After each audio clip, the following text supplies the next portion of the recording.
Hi, everyone. Happy Wednesday. This is Jane Lovsky, your partner for bookkeeping and operational support. And today with me, I have Irene Sinesky, who is your partner for employment law.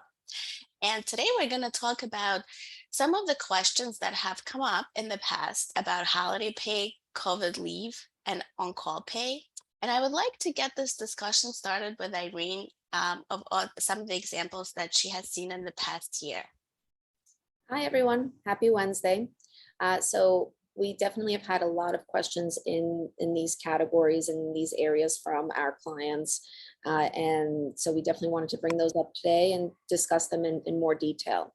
And I'll start right away with the holiday pay. And that's been coming up more often. We see companies becoming more competitive, adding in more holiday days that they'll consider as paid holidays. And so some companies will still need, especially those employers that are within the hospitality sector or in healthcare, they will still need to continue to remain staffed during holidays. And so they will pay a holiday rate, which will be usually much higher than the regular rate. This is an incentive for an employee to continue to want to come in on that day, whether it's a holiday, and really to make sure that they remain staffed on that day. And then there are other days that the company is entirely closed, and those would be holiday day off days. And so it definitely has to be categorized properly, both in all of the policies as well as on the pay stub and on the payroll. And if this is going to be a holiday rate that is different, especially for an hourly employee, it has to be specifically noted that it is a holiday rate next to any regular rate or whatever code is being used. It does have to say the specific amount that's higher and the hours allocated there. It cannot just be added in as an additional payment, or if the holiday rate happens to be twice the amount of regular pay, which we've seen happen very often. You cannot just add 2 hours to regular pay just to get the number to the same one. That can affect overtime, that can affect payroll in a lot of other ways if there ever is a problem down the line.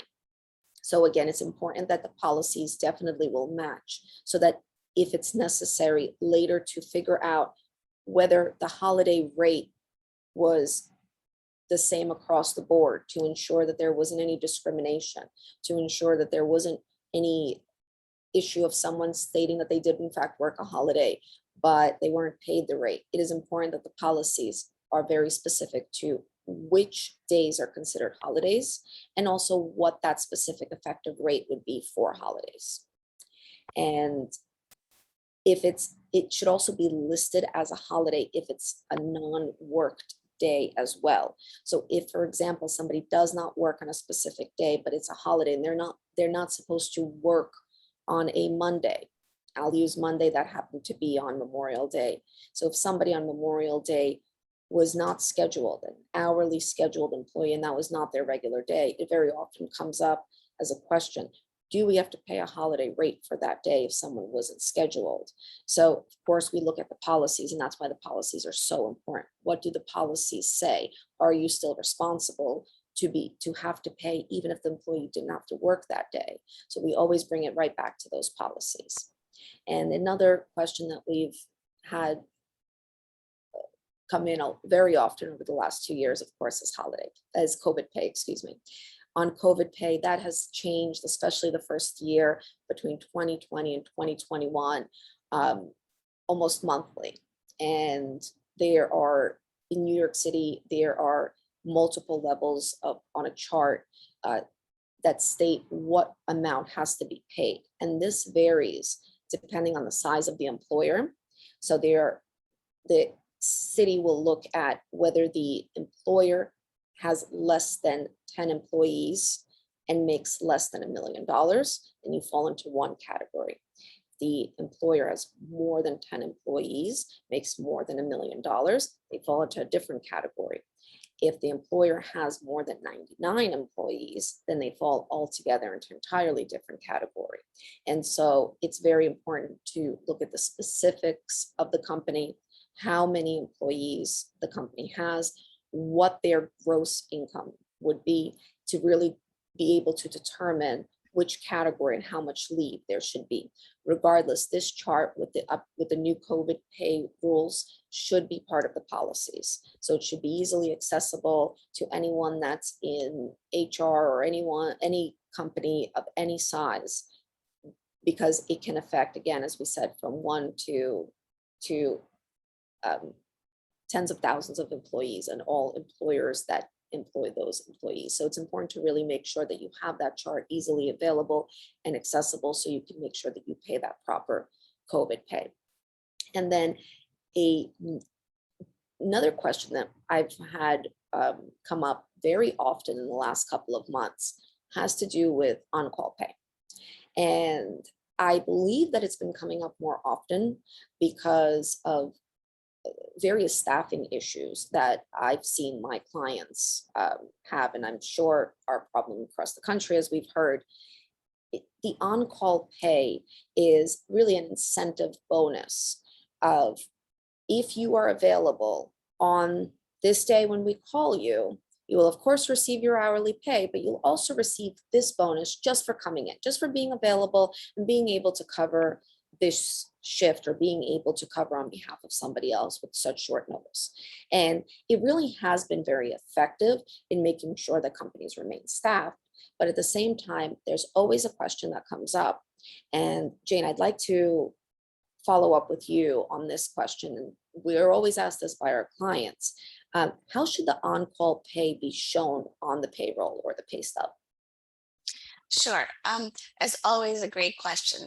So this would be sort of like a bonus pay. So for example, if somebody gets like $50 per day and then they get their hourly rate, so that is considered as a bonus pay.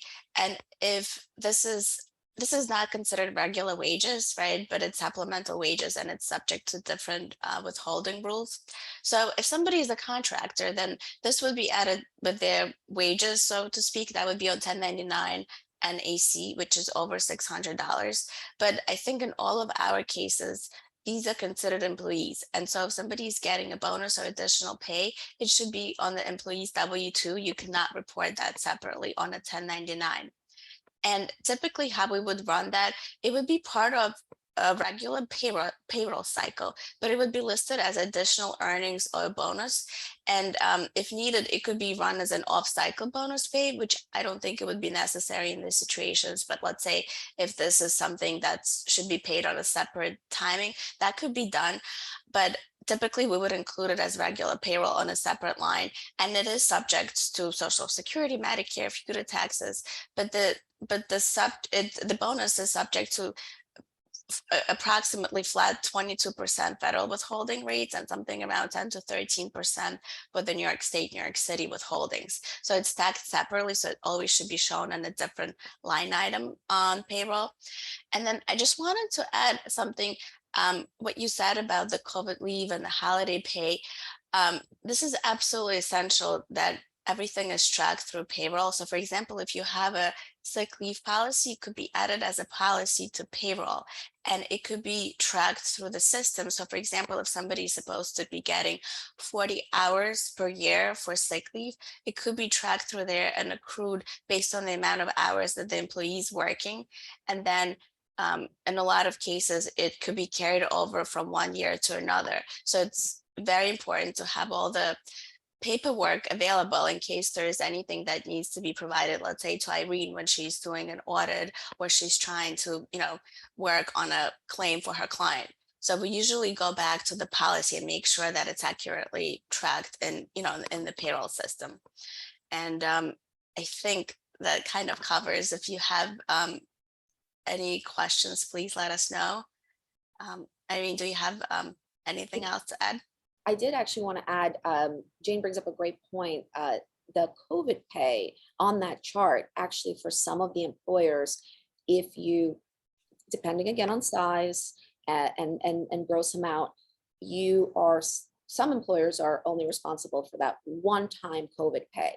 So Jane brings up an amazing point that it has to be tracked and called the proper name. If you just called it sick leave, for example, then it would get covered under the regular sick leave, and then someone might still be eligible for, again, depending on the size of the employer, up to 14 days of COVID pay. And so you want to make sure that you're calling it the correct name and that you're getting credit for the correct pay, so that somebody a few months down the line in the same year isn't eligible to receive that once again.